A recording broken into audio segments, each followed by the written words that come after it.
You're seeing more and more protesters coming back. We've seen one person under arrest so far. We can't see the rest of them. However, look over there, Alex, to the right.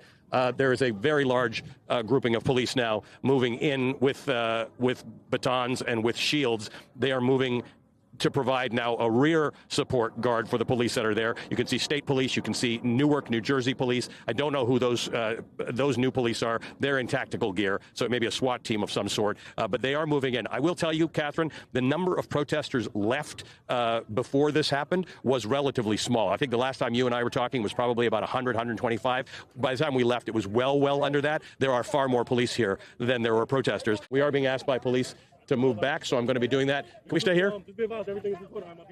Understood. You got to step back. That's it. How far do you need us to step back? They want everybody back. Everybody. God, we are pressed, though. Can we stay where we are? I know. They want everybody to step back. Okay. Any sense of how far we need to step back? We have to push out all the way back. All right. Are you able to tell us what is happening there? Because we're trying to. I just got called in for a backup, sir. That's it. Okay. Is this okay if we stay here? You can back all the way up past that. All right. Unfortunately, we won't be able to cover it if we go that far back. We don't want to get anybody's way, but we won't be able to cover it if we go that far back. All right. So are we good now? Back them up. Yeah. All right. All right. So you hear what's going on here. They are asking us all to back up. The rules around here are that you can't interfere with the coverage of law enforcement, so law enforcement is asking us to back up. We are asking them, do you know why we're being removed? Can you tell us what's going on behind you? Okay. How far do we need to go back? Y'all going all the way down there. All the way down. All right. So that impedes our ability to talk about what's going on. Okay, do you know if anybody, are you making arrests? All right. Well, as you can see, Catherine, we're not getting a response as to what is happening here. We are being pushed back, however. We can still see there is more police presence that is gathering on the scene. We're still seeing more police. We're not seeing what looks like a lot of interaction between police and protesters. I did see one arrest. I haven't seen more since then, but this is the situation. These police are being very professional about it, but there are 7 police escorting me back to make sure that I'm doing this. I'm not sure how far back we're supposed to go. We're not doing anything to impede law enforcement, nor do we wish to. But we don't have any real guidance as to how far back. I think we're pretty far back, guys. Are we okay here? I mean, the road's several miles. How far back are we going?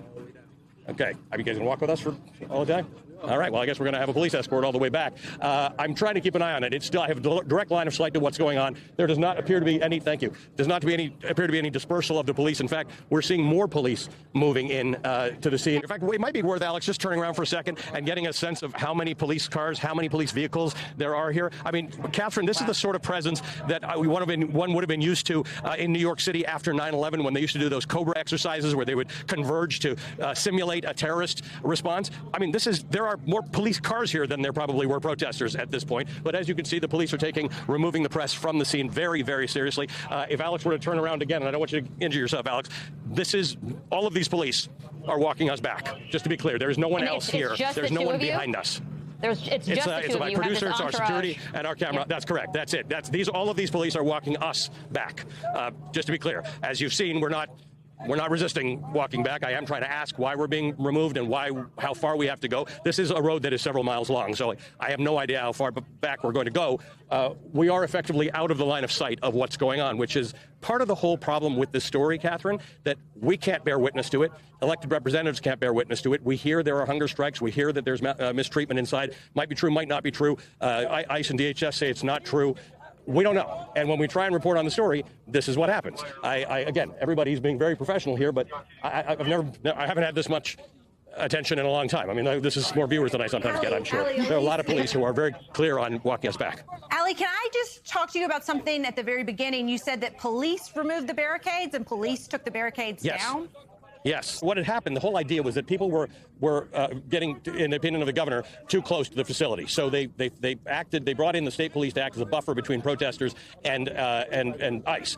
Then that didn't work out last night. They had a lot of tension, so they brought in Newark police, Bellevue police, local police. They also have state police here, but they were not in the front lines. But they created barricades. So there was a barricade, and then generally 6 to 10 feet on the other side of that barricade is where the police would be. So there was no less than 10 or 12 feet between protesters and police almost at any time. And that more than 10 or 12 people that were protesting. No. Hold on. That's an absolute lie. You just lied on camera. What did I just say? You just said there were 10 or 12 protesters. Can hold on for a second? I actually said there was never more than 10 or 12 feet this is the problem why this should happen. All right, well, there you go. Everyone's a critic. Everyone's a critic, Ali. I told you there were no counter-protesters left. There's at least one counter-protester left. Ali, it's we just heard another flashbang, so there's... Hi, Pablo. Okay, that's another flashbang now, so we're continuing. Third flashbang in a row. Yeah. it's hard not to watch you and think of how you are living the meta conversation around the story while covering the story.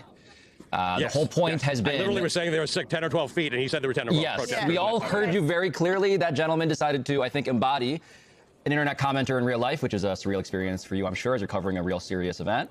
But the idea here, just to reset us, this is a warehouse that has been used to house people who are now getting the word out, alleging that they are being mistreated. Worms in the food. There's a hunger strike. I want to make this point that you're making. If you look over here, you see containers, shipping, and warehouses. That's what this is. There's no houses here. There's no residential stuff. There are no restaurants around us. There are some gas stations. These are warehouses. Delaney is a warehouse that is housing people, and there are allegations, as there have been in other federal detention centers, that the conditions are not suitable for people. Not just all people, but there are some young people. There are some older people in here. There are some ill people. There are pregnant people. And so a lot of these protesters are, can we get them health care? Can we get them inspected? And can we see what this facility looks like? When you're standing outside of it, Pablo, it looks like a warehouse, like any other warehouse. And the allegation is that it's actually a warehouse, and that's what it looks like inside, divided into cells without proper sanitation, without enough toilets, without enough sanitation for everyone. And this whole thing revolves around trying to get proper information about what's going on in there. And that's what we can't get. Proper information is the thing that's missing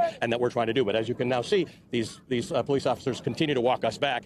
I guess we're all getting our steps in tonight.